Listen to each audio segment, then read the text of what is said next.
할렐루야. 2024년 11월 13일 수요 성경 공부 기도회를 시작하도록 하겠습니다. 오늘도 성경 공부만 진행을 하고요. 기도회는 이어서 다니엘 기도회에 우리 모두가 참여하도록 하겠습니다. 오늘 46과 바울의 예루살렘 여행에 대해서 이제 함께 공부를 하실 텐데요. 바울은 에베소의 두란노 성원에서 제자들을 한 2년 동안 양성을 하게 되죠. 그러면서 또 에베소에서 여러 가지 또 수요가 일어나서 부득이 그곳을 또 떠날 수밖에 없게 됩니다. 그래서 이제 성경에는 헬라라고 나오는데 고린도로 건너가서 거기서 3개월 정도 머무르고 원래는 이제 바로 귀환을 하려다가 예루살렘으로 귀환을 하려고 했는데 어려움이 있어서 육로로 이동하게 되는 장면이 나오는데요. 여기에서 바울이 이제 그 전부터 로마를 가기를 계획을 계속 언급을 한 것으로 보아서 로마서를 기록하고 보낸 것으로 보여지는데요. 그래서 이 사도행전 20장 1절에서 6절과 로마서를 함께 통독하기를 권장한다는 것입니다. 그래서 바울이 예루살렘 가기 전에 드로아를 거쳐 밀레도 여러 곳을 만나서 또 에베소 장로들을 만나 마지막 인사도 하고 그리고 결국에는 예루살렘으로 도착을 하게 되는데요. 또 거기에서 어려움을 또 당하게 됩니다. 붙잡혀서 로마 군인들에 의해 체포가 되고 또 사내들인 공의 재판도 받고 또 로마로 가기 위해 가이사랴로 이송되는 이야기가 나오게 됩니다. 바울은 마지막으로 이제 선교 여행을 다 마치고 예루살렘에 들린 후 서바나라고 하는 스페인으로 가려고 했습니다. 바울은 당시에 땅끝이라고 이제 사람들이 생각을 하였던 이 서바나로 가려고 계획을 세웠었는데요. 이 계획을 이제 진행하기 위해서 3차 전도여행을 끝나고 고린도를 방문해서 3개월 머무는 사이에 이제 로마서를 이제 보내게 됩니다. 미리 보내게 되는 것입니다. 그래서 계획대로 예루살렘에 도착하였는데 또 예상대로 또 거기서 붙잡히게 되고 여러 가지 어려움을 당하게 되었습니다. 이 지도를 보시면요, 이제 바울이 이 고린도에서 원래는 배를 타고 이 안디옥으로 가서 이렇게 바로 예루살렘으로 가려던 이제 계획을 세웠었습니다. 그런데 유대인들이 자기를 해하려고 공모하고 있다는 것을 알게 되어서 마게도냐를 거쳐서 이렇게 다시 왔던 길을 돌아서 가기로 작정을 하였습니다. 그래서 바울이 걸어서 육로로 가고자 하였다는 것입니다. 그래서 이 도시들을 다 다시 돌아가게 되었고요. 이 밀레도에서는 에베소 교회 장로들을 청해서 또 마지막 작별 인사도 하게 되고 또 두로에 도착하여서도 계속해서 이제 성령이 하나님의 사람들에 의해서 예언을 이제 하게 하셔서 이제 예루살렘 가면 잡힌다 하는 것을 이제 미리 예고해 주셨지만은 그럼에도 불구하고 바울이 예루살렘 행을 택하는 것을 볼 수가 있습니다. 소제목 1번 로마교회에 보낸 편지 로마서죠. 바울이 에베소를 떠나 고린도에 도착해서 3개월 동안의 로마서를 썼고요. 바울은 자신을 예수 그리스도의 종으로 소개를 합니다. 예수님에 대해서 알리면서 이제 편지를 쓰는데요. 자신이 여러 번 가고자 했지만 가지 못했다 이제 밝히면서 또 구원의 도리 예수님을 믿음으로 말미암는 구원과 칭의에 대해서 설명을 합니다. 모든 사람이 죄인이고 의인은 하나도 없는데 그래서 다 죄의 형벌을 받아야 되는데 이 죄의 형벌 때문에 하나님과 우리가 사이가 좋을 수가 없는데 하나님께서 이 땅에 보내신 예수님을 믿음으로 말미암아 죄 사함을 받고 하나님과 화해할 수 있다는 것입니다. 하나님께서 화목제물로 세우신 예수님을 믿음으로써 모든 믿는 자에게 주어지는 의의가 바로 이 칭의, 이신 칭의라는 것입니다. 예, 믿음으로써 의롭다 칭함을 받는다는 것이죠. 예수님을 믿는 자를 하나님이 의롭다 칭하신다는 것이고요. 이제 구속은 예수님 말미암아 죄 사함을 받는다는 것이고, 화해는 예수님의 피 흘리심으로 말미암아 하나님의 공의를 만족시켜 주셔서 우리가 화해를 이제 할 수가 있게 되었다는 것입니다. 바울은 그에 앞서 갈라디아서에서도 이제 믿음에 대해서 강조를 했는데, 이제 로마서에서 조금 더 심화된 내용으로 기록을 하였습니다. 바울은 세상에서 어떤 것도 하나님 사랑에서 우리를 끊을 수 없다. 그렇게 이제 확신에 차서 로마 교회 성도들한테 알려주고 있고요.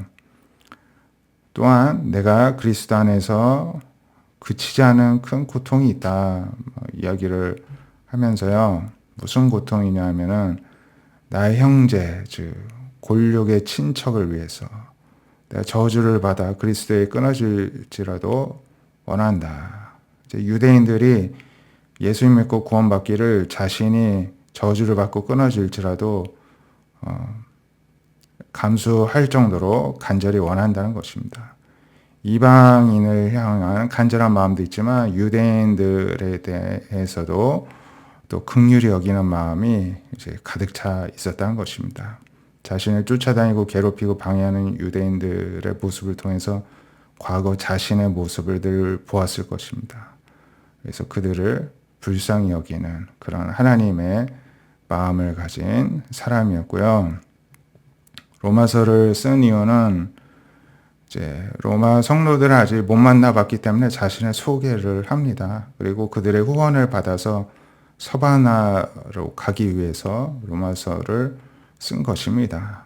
그래서 그전에는 안디옥 교회의 도움으로도 충분하고 부족하면 자비량으로 천막을 만들어서 비용을 마련하였지만, 이제 좀 더 멀리 이제 복음을 가서 전하려면은 로마에 사는 그리스도인들에게 지원을 받는 것이 효과적이라고 여겨서 로마 교회 성도들이 후원을 받으려고 하였습니다. 왜 그렇게까지 해서 서반에 가려고 하느냐? 이 당시의 지식으로는 그 지역이 땅끝이었고요. 사도행전 1장 8절에 너에게 성령이 임하시면 예루살렘과 유대와 사마리아 땅끝까지 이르러 내 증인이 되리라 하신 주님의 유언과도 같은 말씀을 이루기 위해서였습니다. 이때 나이가 50대 중반을 넘어 60세에 가까운 노년이었음에도 불구하고 놀라운 열정을 가지고 있었고요. 그리고 로마 성도에게 기도 부탁을 합니다. 지금 마지막으로 예루살렘 가려고 하는데 순종하지 아니한 유대인들이 바울을 암살할 계획을 세우고 있다는 소식을 접했기 때문입니다. 그래서 이 사실을 듣게 된 바울이 생명의 위협으로부터 건짐을 받도록 기도해달라고 부탁을 하였습니다. 그래서 땅끝 서바나까지 가서 복음 전도해야 한다는 이제 그 사명을 이루기 위해서였고요. 아브라함 때부터 시작된 하나님의 모든 민족의 꿈은 바울의 이방 성도 선교를 위해 흘리는 땀을 통해 실현되는 것을 볼 수가 있습니다.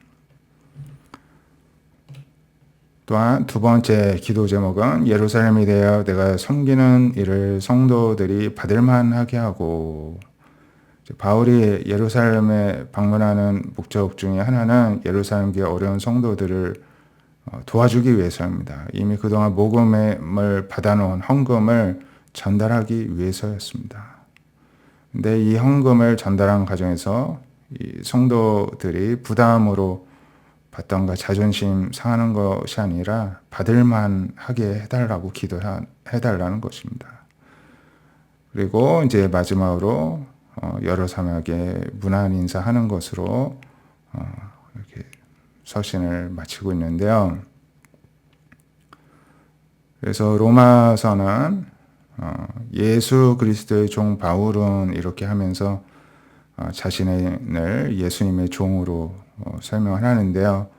이 바울 서신서 중에 로마서가 가장 논리적이고 체계적으로 복음에 대해서 설명하는 책입니다. 그래서 마틴 루터는 로마서는 신약 최고의 책이다 이렇게 말할 정도였고, 우리가 보아서도 마찬가지죠. 사역 초기에 기록한 갈라디아서의 기초를 두고 더 깊이 있는 내용으로 로마서에서 복음에 대해서 서술하고 있습니다. 또 자신을 소개하고요. 바울은 예수님에 대해서 하나님 자녀는 우리가 어떻게 될 수 있는지, 하나님의 의의가 무엇인지, 우리는 어떻게 살아야 되는지 설명하고 있습니다. 또 기록하였으되라는 표현을 통해 구약을 많이 인용하고 있고요. 이신칭의 이 교리를 설명을 하고 종의 개념에 대해서 또 설명을 합니다. 우리가 아직 죄인 되었을 때 예수님이 우리를 위해 죽으심으로 우리에 대한 자기의 사랑을 확증하셨다. 굉장히 놀라운 교리를 우리에게 잘 설명을 해주고 있는 책입니다. 그래서 바울은 땅끝까지 전도하려는 계획과 또 협력을 요청을 하고 있습니다. 1, 2, 3차 전도 여행을 잘 마쳤다. 이제 로마를 거쳐 땅끝까지 가려고 한다. 그래서 오순절 전에 예루살렘으로 부지런히 가서 선교 보고할 것이다. 로마 교회 협력을 받겠다. 그래서 내가 여러 번 가고자 하였는데 지금까지 길이 막혔었다. 이야기를 합니다. 너에게 가려던 것이 여러 번 막혔더니 이제 언제든지 서바나로 갈 때 너에게 가기를 바라고 있다. 지나가는 일에 너희를 보고 먼저 너희와 사귐으로 얼마나 기쁨을 가진 후에 너희가 그리로 보내주기를 바란다. 이렇게 자신의 계획을 언급하면서 협조를 요청을 하고 있습니다. 그래서 바울의 이런 수많은 동역자들이 있었죠. 그리고 이제 바울은 마음속에 골육의 친척을 위해서 이렇게 그치지 않는 고통이 있다. 이렇게 이야기를 합니다. 또 바울이 유대인들을 향해 사도행전 21장에 보면 이렇게 말하죠. 여러분이 어찌하여 울어 내 마음을 상하게 하느냐. 나는 주 예수의 이름을 위하여 결박당할 뿐만 아니라 예루살렘에서 죽을 것도 각오하였다. 울음밖에 안 나온다는 것입니다. 이들을 보면서요. 그래서 이제 예루살렘으로 가는 길에 이 밀레도에서 에베소 장로들을 만나는 장면이 나오는데요. 우리 교제의 내용을 또 이어서 보도록 하겠습니다. 3번 예루살렘으로 떠나는 길. 고린도에서 3개월간 머물면서 로마서를 쓴 바울은 이제 예루살렘 방문 후 서바나로 가려고 하죠. 근데 이제는 방해가 아니라 유대인들이 바울을 죽이려 한다고 계속해서 얘기를 듣게 됩니다. 그래서 예루살렘 가기 전에 이제 마지막이 되겠구나 싶어서 에베소 장로들을 밀레도로 초청하여서 마지막 이제 작별 인사를 합니다. 서로가 이제는 마지막이라는 것을 알고 있습니다. 바울은 에베소 장로들에게 교회를 부탁하고 함께 무릎 꿇고 기도합니다. 복음에 또 교회를 부탁을 하고 주님께 부탁을 하는 것입니다. 그래서 서로 막 울고 목을 안고 끌어안고 막 이제 아쉬움과 슬픔을 또 나누고요. 그리고 서로 이렇게 또 기도하고 울고 축복하고 또 해를 당할 것을 알면서도 떠나고 또 떠나 보내는 이 모두의 마음에는 예수 그리스도의 사랑의 흔적을 가득 품고 있는 사람들임에 분명합니다. 그래서 바울은 예루살렘에 들어가기 위해 가이사랴 항구에 도착을 하였습니다. 이 가이사랴가 어디입니까? 여기 이제 예루살렘 바로 위에 있는 가이사랴 이제 항구에 도착을 하게 되었죠. 거기에서 초대교회 7집사 한 사람이 빌립과 그 가족이 있었는데 이 빌립에 대해서도 사도행전에 많이 나오죠. 이곳에서 이제 빌립이 바울을 이제 공개하면서 성령 충만한 예언하는 4명의 딸들도 있고 또 이 가운데서도 또 가면 잡힌다 이러한 성령의 또 예언을 듣게도 하였습니다. 그래서 4번 예루살렘에서 붙잡힌 바울 다 알면서도 이제 굳이 가는 것이죠. 고린도에서 바로 로마로 이제 넘어갈 수 있음에도 예루살렘을 굳이 거쳐서 가려고 하는 이유 중에 하나는 예루살렘 교회에 마지막 인사를 하고 싶었기 때문이기도 하였습니다. 앞날을 기약할 수 없는 이 험난한 이 전도 여행을 가기 전에 이방 선교에 대해서 결과 보고를 하고 또 예루살렘 교회와 이방 교회들을 또 잘 연결시켜 주고 그래서 이제 야고보를 비롯하여 모든 또 지도자들에게 또 설명을 하죠. 장로들에게 바울의 보고를 듣고서 모두가 이제 함께 하나님께 영광을 올려드립니다. 근데 여기에서 아니나 다를까 이제 사달이 나게 되는데요. 장로들은 이제 여기에 수많은 유대인들이 있으니까 그들에게 책을 안 잡히기 위해서 디아스포라 유대인 서원자들과 함께 정결 예식을 해라. 가서 함께 뭐 머리를 깎으라. 뭐 이렇게 이야기를 해줬는데요.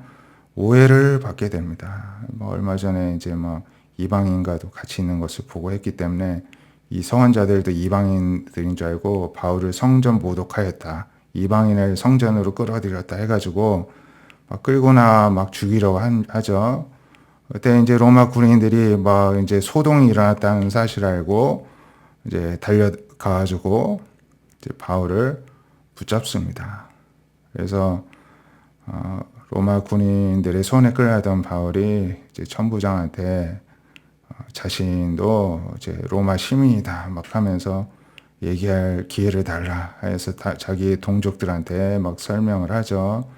30년 동안 어떻게 지낸지 가말리알 선생님 밑에서 나도 배운 사람이다 그러면서 예수님을 만났다 막 이야기를 하니까 뭐 더 이상 들을 필요 없다 죽이자 막 이런 일이 생겨가지고 급박하게 천부장이 바울을 이제 빼내서 피신시켜 놨는데요.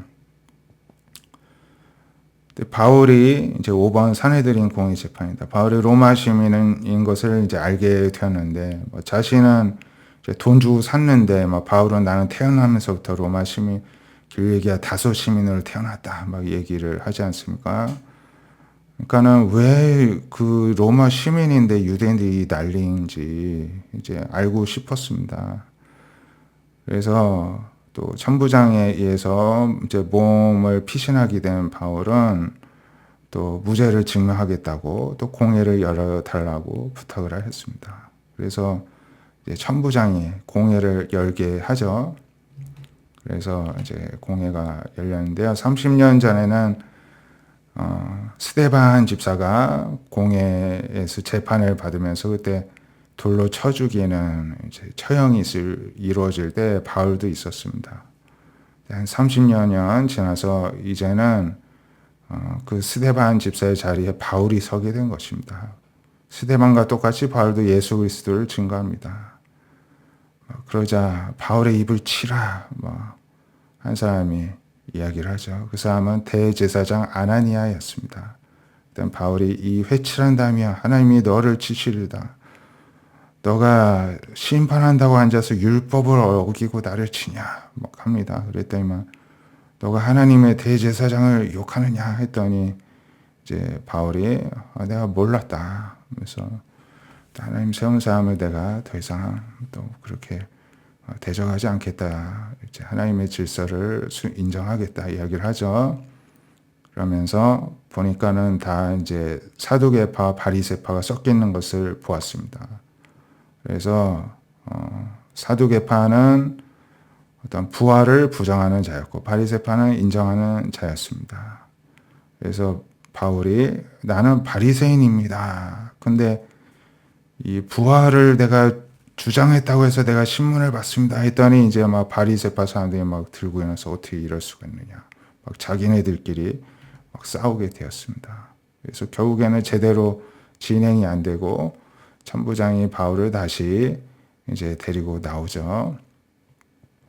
그래서 이제 사내들인 공회원들은 그 후에 이제 또 바울을 놓쳐서 일을 갈았겠죠. 그래서 유대인들 가운데 바울을 죽기 전에는 먹지도 마시지 않겠다. 결의한 40여 명이나 되는 암살단이 있다는 것을 이제 알게 되고 또 그 사실을 이제 조카가 알게 되죠, 바울의. 그래서 천부장에게 이제 알리죠. 그래서 천부장은 이제 더 병사들을 증원해가지고 바울을 안전하게 가이사랴로 이송을 시키게 되었습니다. 바울은 이렇게 얼떨결에 붙잡혀서 이제 예루살렘을 떠나게 되었습니다. 그래서 그 에베소 장로들을 마지막으로 밀레도에서 이제 보았을 때, 그들이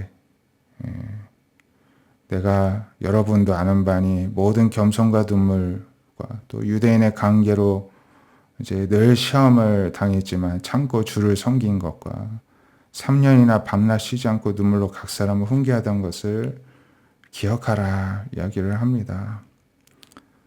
그래서 내가 이렇게까지 하는 이유는 내가 달려갈 길과 주 예수께 받은 사명 곧 하나님의 은혜의 복음을 증하는 일을 마치려 하면은 나의 생명조차 조금 더 귀한 것으로 여기지 아니하노라 이야기를 합니다. 그러면서 또 이들이 본을 보이라 이야기를 하죠. 그러면서 범사에 여러분에게 모본을 보여준 것 같이 수고하여 약한 사람을 도와주라 하면서 주 예수께서 친히 말씀하신 바 주는 것이 받는 것보다 복이 있다 하심을 기억하라 합니다. 이제 사복음서에 기록되지 않은 주님의 말씀이 여기에 기록되어 있습니다. 주는 것이 받는 것보다 복이 있다. 예수님이 이렇게 말씀하셨다는 것입니다. 이렇게 에베소 장로들한테 마지막 교훈을 주고 그들에게 교회와 약자들을 이렇게 맡기는 것입니다. 그래서 이제는 여러분이 다 내 얼굴을 다시 못할 줄을 아느라 그러니까 서로 울고 그렇게 전송을 하게 되었습니다. 그래서 예루살렘에 들어가는 이 바울은 이제 예언을 듣고서 예루살렘에서 내가 죽을 것도 각오한다 하고서는 도착을 합니다. 그래서 야고보에게 들어가서 장로들과 함께 예수님의 동생 야고보죠. 다 무난하고 이방인 가운데 하나님 하신 일을 낱낱이 다 고하고 또 예루살렘에서 막 소동이 일어나가지고 이제 막 바울을 막 잡으려고 하는 것이죠. 그래서 천부장과 군인들에 의해서 바울이 다시 목숨을 이제 부지할 수 있게 되었고요. 그래서 천부장한테 이렇게 천부장이 나는 돈을 많이 들여 이 시민권을 얻었노라. 그러니까 바울이 나는 나면서부터라. 이 말을 한 이유는 백부장에게 너희가 로마 시민된 자를 정죄도 아니하고 채찍질할 수 있느냐 했더니 이제 놀라가지고 이렇게 이야기를 하고 확인을 하였던 것입니다. 그래서 이제 뭐 사내들인 공회에서 옥신각신했던 내용들이 있고요. 사내들인 공회에서 결론이 나지 않으니까 유대인들이 당을 지어 바울을 죽이려고 동맹한 자가 한 40여 명 되어서 그래서 로마의 군인들의 호송을 받아서 가이사랴로 이동을 하였는데요. 또 바로 로마로 간 것이 아닙니다. 가이사랴에서 2년 동안 가택연금을 받고 또 다시 고발을 당해서 그제서야 비로소 이제 로마 황제의 재판을 받기 위해서 로마로 가게 되는 이런 어려움을 겪게 되었습니다. 오늘 우리가 함께 본 말씀처럼 바울은 주님의 사명을 끝까지 다 마치기 위해서 자신의 목숨을 조차도 귀하게 여기지 아니하노라 하면서 오직 복음 전파만을 위해서 자신의 인생을 항로를 결정을 하는 것을 보게 됩니다. 우리는 무엇을 위해서 살고 있습니까? 우리는 무엇을 기준으로 결정하고 선택하면서 살아가고 있습니까? 그 기준이 복음과 하나님 나라가 될 수 있기를 바랍니다. 기도하겠습니다. 하나님, 우리는 무엇을 위해 살아갑니까? 말로는 하나님을 위해 하나님의 백성이라 하고 예수님 믿는다 하지만 마음에 정말로 믿지 않고 있음을 회개하오니 용서하여 주시옵소서. 정말로 예수님을 믿고 예수의 사람으로 살아가게 하여 주시옵시고 예수님의 말씀을 순종하고 복음을 증거하는 것을 최우선으로 여기고 그것이 우리들의 모든 삶의 선택의 기준이 되게 하여 주시고 우리 인생 항로의 목표가 되게 하여 주시옵소서. 오늘도 그러한 마음으로 우리가 계속해서 또 다니엘 기도의 가운데 또 하나님께 예배드리고 찬양을 드리고 말씀으로 도전받고 간증으로 또 다시 한번 우리들의 마음을 새롭게 하고 또 기도 가운데 하나님께 헌신하고 또 은혜를 간구하고자 하오니 오늘도 우리 미소교의 모든 성도님들이 오직 주님께로만 우리들의 마음이 향하게 하여 주시고 우리들의 인생의 기준과 좌표가 주님 한 분만으로 또 복음으로 하나님 나라로 분명하게 다시 정해지고 흔들리지 않고 앞으로 나아가는 귀한 은혜의 시간 될 수 있도록 주의 성령님께서 함께하여 주시옵소서. 살아계신 예수님의 이름으로 감사하며 기도드립니다. 아멘. 계속해서 기도의 자리로 나아가도록 하겠습니다.